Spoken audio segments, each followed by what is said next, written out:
Hindi ko malalaman na kaya pala 3 araw ka nang hindi pumapasok sa school dahil binubuli ka rito.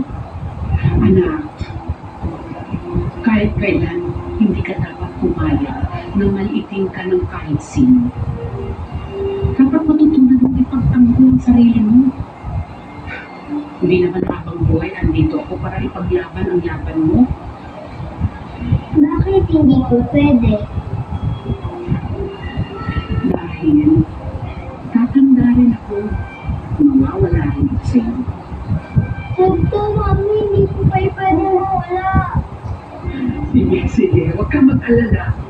Susubukan kong magtagal hanggat ikaw na magsawa. Okay, promise ko yan. At promise ko naman po sa inyo na mag-aaral po ako mabuti. Tapos magtatrabaho po ako para yumaman po tayo. Hindi na po kailangan na bumita sa bakuran para may pang-ulam po tayo.